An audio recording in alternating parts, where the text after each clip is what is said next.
Okay, we're on page XXIX, which is 24 in Roman numeral letters of the doctor's opinion of Alcoholics Anonymous, the first paragraph. So we were at the spiritual awakening, the insanity, and then the spiritual awakening that we need to have to change our lives.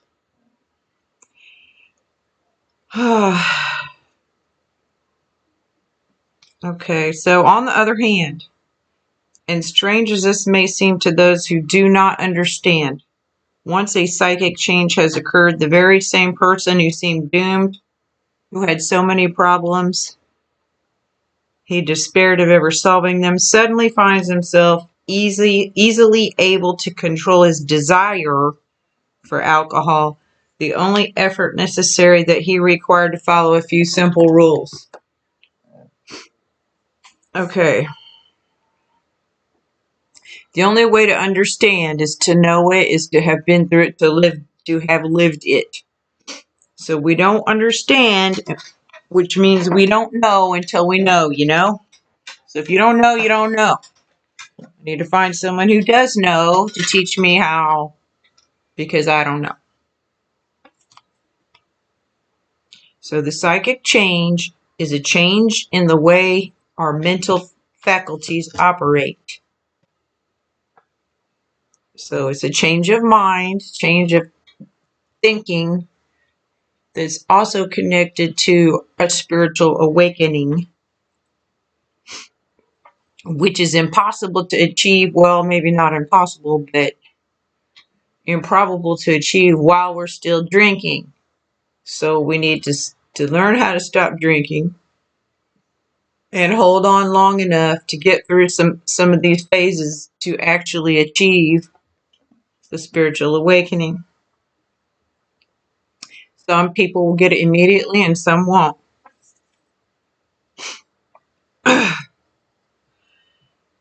So the same person who seemed doomed, who had so many problems, okay, was hopeless, suddenly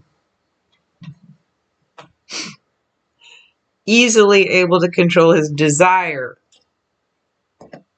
So the desire to drink and the cravings disappear. So what are the few simple rules?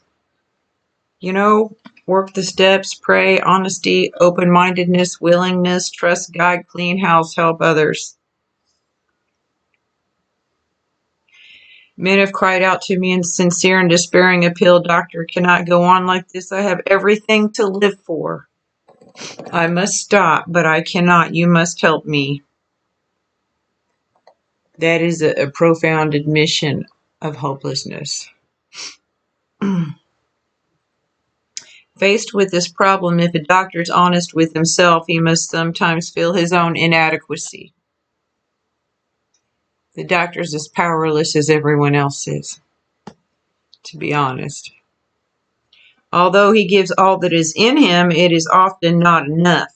One feels that something more than human power is needed to produce the essential psychic change, the vitally important supernatural shift.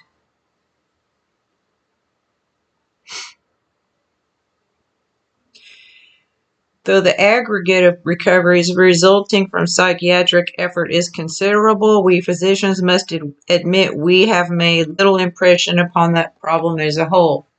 So many recoveries come from the mental health system.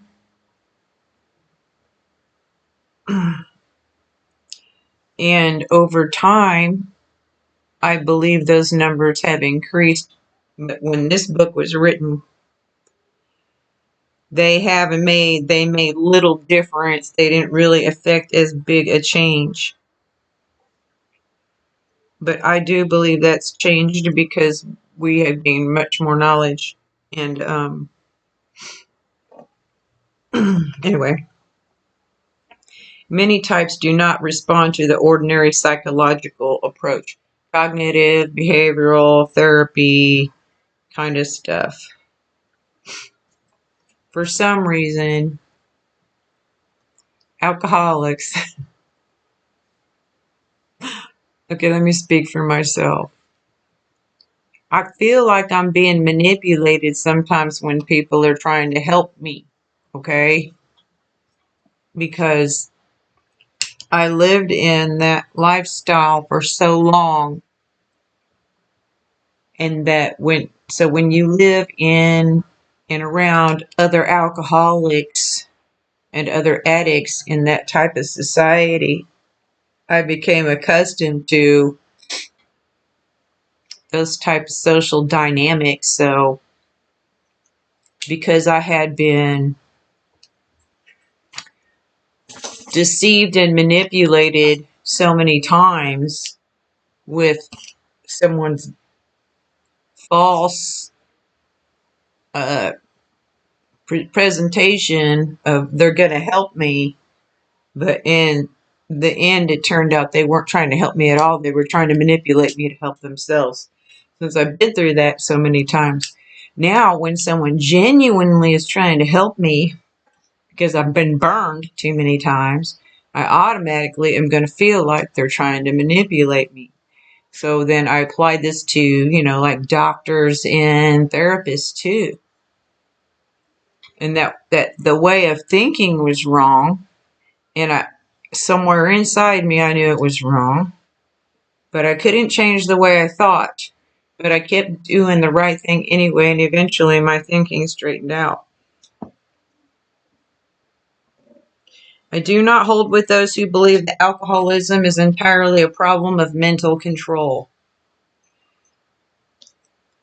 I'm telling you what, alcoholics and addicts are some of the most strongest people. I mean, they're mentally and emotionally strong and have very strong willpower. And all that doesn't matter. We can't think our way and manipulate our way into recovery. It has to be authentic, genuine, real, and sincere. Okay, I've had so many men who had, for example, worked a period of months on some problem or business deal which was to be settled on a certain date favorably to them. Okay. So I recognize in myself that I have this thing where I will set something up to where I achieve it. But once I achieve it, it's like an addictive personality. Once I finally get that which I had worked for and achieved it, and I suddenly lost interest, it didn't matter so much anymore, okay? So this guy has worked months on a problem or business deal, which was going to be on a certain date in the future, favorable to them. So they win. They finally got it, right? They take a drink a day or so prior to the date. Because there's no more challenge anymore. There's no more obstacle. No more. And the unexplained. And so once they take a drink, and also I can say, well, yeah, I finally won. Now I can do whatever I want without a consequence. That's a lie. So you take a drink, and then the unexplained phenomenon and the phenomenon of craving at once becomes paramount to all other interests. So then the allergy becomes more important to anything else in the entire world. Okay? To all other interests, so that the important appointment was not met.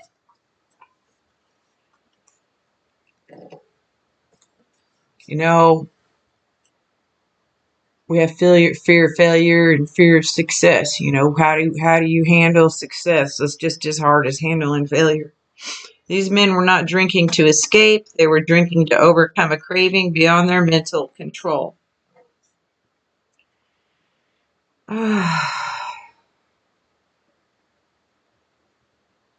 So things were going good for them. There wasn't really anything that they were trying to escape in life. They wasn't having a hard time. There was no trauma.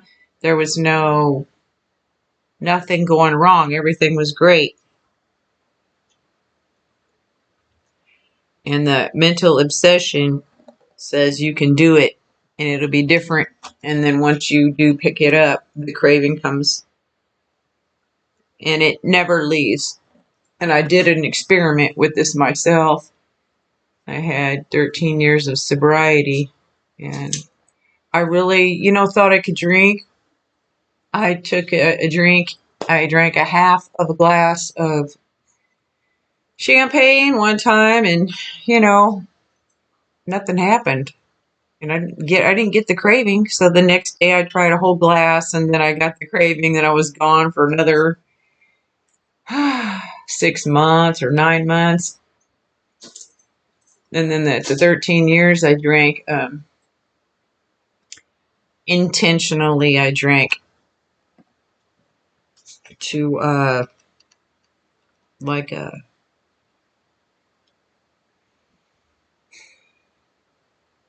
I don't think I can say that on here, but I drank to end it. Only it didn't end. And I lived in hell on earth for another 10 years. Okie dokie. There are many situations which arise out of the phenomenon of craving which cause men to make the supreme sacrifice rather than continue to fight. There are lots of life problems that happen when we give in to that craving that causes us to just give in to it instead of saying, no, instead of a drink, I'm going to call my sponsor. No, instead of a drink, I'm going to go to a meeting. No, instead of a drink, I'm going to pray. I'm going to wait. I'm going to eat. I'm going to breathe. I'm going to do something different.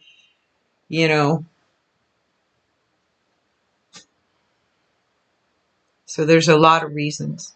The classification of alcoholics seems most difficult and in much detail is outside the scope of this book. So the book of Alcoholics Anonymous is not going to answer every question in the world that we have about alcoholism. And we're not therapists, but, we're not doctors, but, we just do the best that we can to understand what the problem is so we move toward the solution. So what do we do different, And trying to understand what this book means is difficult. There are, of course, the psychopaths, which are emotionally unstable. We are all familiar with this type. They are always going on the wagon for keeps. They're over remorseful and make many resolutions but never a decision. Okay. I don't have, the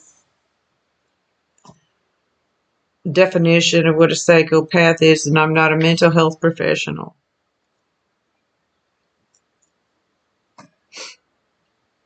They make a firm decision, but never a decision. They make a firm resolution, but they make many resolutions, but never a decision. Okay, like lots of promises and false promises, but then never like the actual decision of backing it up with action. So 3 frogs sitting on a log. 3 frogs are sitting on a log. One frog makes a decision to jump, so how many frogs are sitting on a log?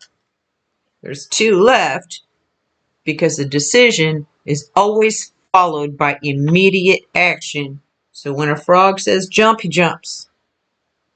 A frog jumps quick. Once he decides to jump, he jumps. And decision is action, or it's not a decision without action. It may be a resolution, but it's not a decision. There's the type of man who's unwilling to admit that he cannot take a drink. That's the second type. He plans various ways of drinking. He changes his brand or his environment. I tried that. There's always there's the type who always believes that after being entirely free from alcohol for a period of time, he can take a drink without danger. I tried that. So there's 5 types. He's lying to himself. That's self-delusion. If he's unwilling to admit that he cannot take a drink, he's lying to himself. He's an alcoholic.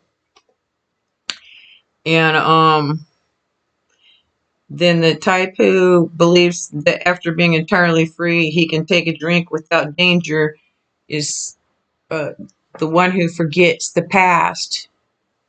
Boy, that was me. You know, we have to remember. We can't just dissociate the rest of our lives away and forget. We have to remember. Not to the point of obsessiveness, but we have to remember what happens. What happened? We have to remember. I make a point to remember it every day. There is the manic depressive type who is perhaps the least understood by his friends and about whom a whole chapter could be written.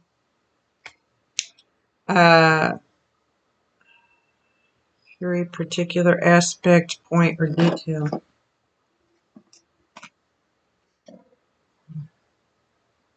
Then there are types entirely normal in every respect except the effect alcohol has upon them. That's number 5. Except for the consequences. They're often able, intelligent, friendly people. All these and many others have one symptom in common. They cannot start drinking without developing the phenomenon of craving. If it's developing the phenomenon of craving, it can develop over time to where you become alcoholic and you weren't in the beginning. You can develop the phenomenon of craving. If you haven't drank for a while, you try to drink again and you don't have the craving, and then suddenly you start developing it again, because it will always, once an alcoholic, you will always have that craving. Physical or mental feature regardless of indicating a condition of disease. Okay, a symptom is a physical or mental feature regarded as indicating a condition of disease. This is the symptom of alcoholism. They cannot start drinking without developing the phenomenon of craving. That is the one symptom that we all have in common. The phenomenon, as we have suggested, may be the manifestation of an allergy, which differentiates these people and sets them apart as a distinct entity. This abnormal event, as we have suggested, may be the symptom, which we just talked about, the symptom of an allergy, which is the craving, which sets apart these people as a totally, complete, different, biologically, genetically different human. Back in 1939, that was profound. Now we know alcoholism is hereditary. It's passed down on our genes, and some people are, and some people aren't. It's a roll of the dice. And it can skip generations. So if you have an alcoholic in your family, like me, there's 2 women and there's 2 females and 2 males. Okay, I have a sister and 2 brothers. Both of my brothers are not alcoholic, but me and my sister are. That doesn't mean that my brother's children won't inherit the genetic disease of alcoholism, because they might. So then a normal drinker is not going to know what to do with an alcoholic child. However, someone who is knowledgeable and experienced with that disease in the family could probably direct them as to what they should do next. Assuming that you're still in the family, which I'm not, so I don't know.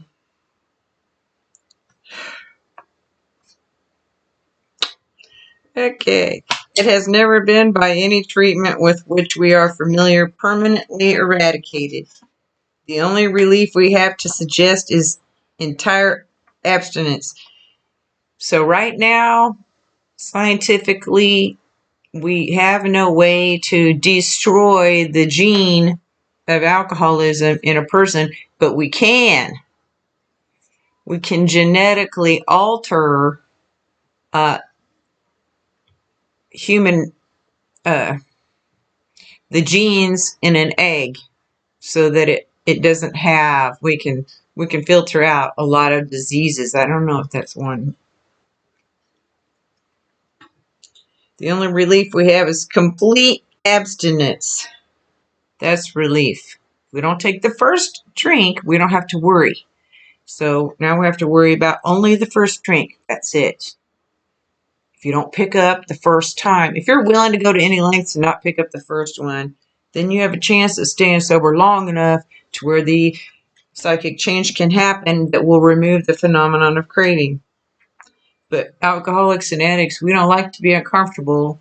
We don't want to suffer at all, but we are good at suffering. So if I'm willing to go through the suffering until I get that spiritual awakening, then I'll be free for the rest of my life. Okay. Choosing not to, restraining oneself. Prohibition. Okay. This immediately precipitates us into a seething cauldron of debate. Angry pot of discussion. Much has been written pro and con, but among physicians, the general opinion seems to be that chronic alcoholics are doomed. Long-term alcoholics. Craving. Over time, substance use affects your neurocircuitry, changing how your brain responds to stimuli. Cravings are a symptom. Cravings are the symptom of the disease of alcoholism, which is genetically inherited. What is the solution? Perhaps I can best answer this by relating one of my experiences. About 1 year prior to this experience, a man was brought in to be treated for chronic alcoholism. He had but partially recovered from a gastric hemorrhage, a bleeding ulcer, and seemed to be a case of pathological mental deterioration.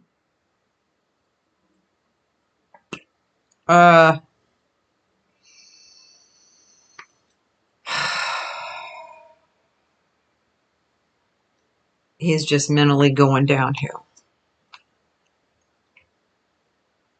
He lost everything worthwhile in life and was only living, one might say, to drink.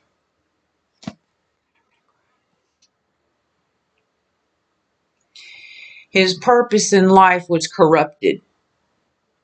He lost his direction and focus, so he didn't have anything left. Alcoholism will take away and destroy all of your relationships, which to an alcoholic are the most important things in their life, but we sabotage ourselves. He frankly admitted and believed that for him there was no hope. Following the elimination of alcohol, there was found to be no permanent brain injury. So following the elimination of alcohol may kind of just gloss over it. If you put yourself into treatment, detox and treatment, and eliminate alcohol and go through the detox and stuff, that's the beginning. Your brain can start regenerating with neuroplasticity, but without some ongoing continuous help, we're not going to make very big strides. He accepted the plan outlined in this book. He decided to go through all 12 steps 100% with no reservations. That's what he did. Once you do that,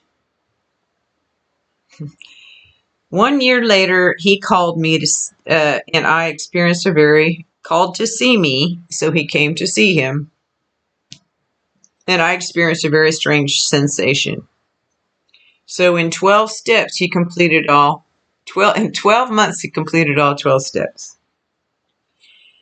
I knew the man by name and partly recognized his features, but their all resemblance ended. He didn't even know him anymore. He's a completely different human.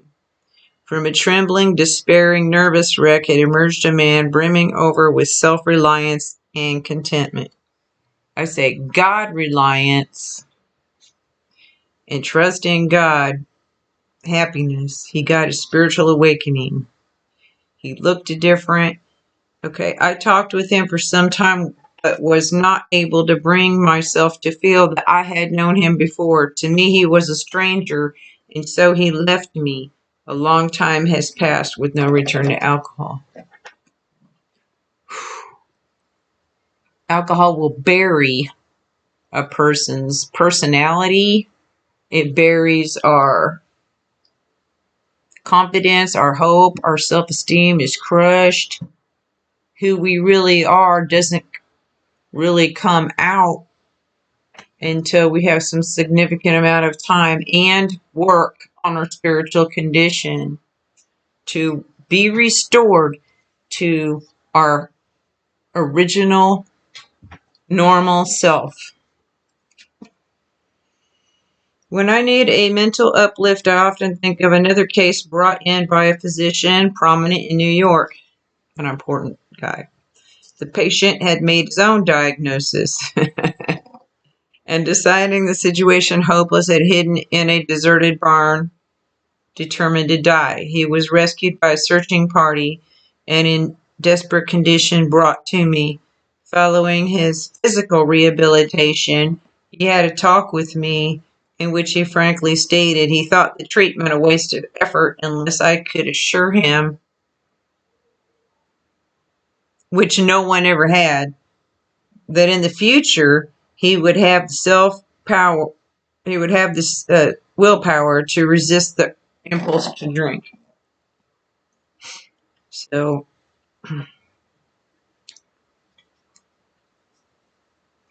we can get so depressed, feel so hopeless and self-pity, and we don't want to do what it takes, because right now there's like all kinds of options, but back then there really wasn't any help, and so he didn't know what else to do except for lock himself up alone. And a lot of us, like I did, I locked myself up and I just lived to drink. That's what I did. I just closed the windows, Yeah. So he wanted him to promise that he would have the self-control to resist the urge and the cravings to drink. No one can promise that. I could probably promise the opposite is going to come, but it's how you deal with it and the plan of action that you have in place when it does. We can't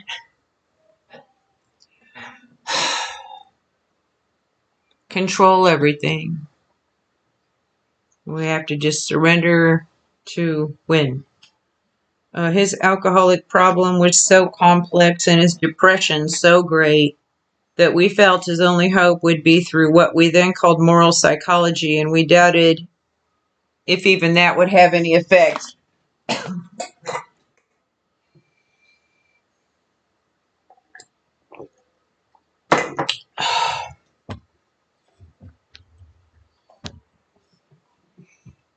His mental illness was so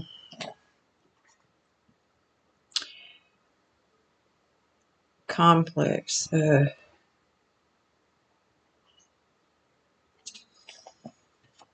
Complicated.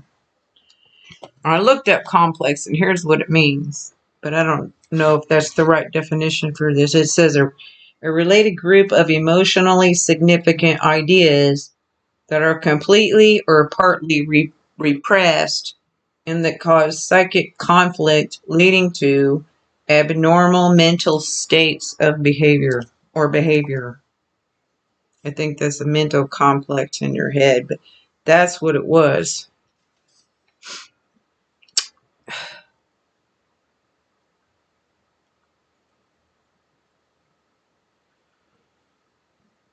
Moral psychology. How people think and behave in ethical situations. However, he did become sold on the ideas contained in this book. So he became convinced that the spiritual principles and the ideas in this book, he accepted them. Okay, you 100% accept it. He has not had a drink for a great many years. I see him now and then, and he is as fine a specimen of manhood as one could wish to meet. He's a very good example of a human being. I earnestly advise every alcoholic to read this book through, and though perhaps he came to scoff, he may remain to pray. So instead of automatically discounting it and saying, no, that's not going to work, no, not being willing to open-minded even try, they're saying in a serious and heartfelt, earnest way, just try reading this book. And even if you came to mock, maybe you may understand something. Okay, so that's the end of Doctor's opinion, and I'll start with Bill's story next. And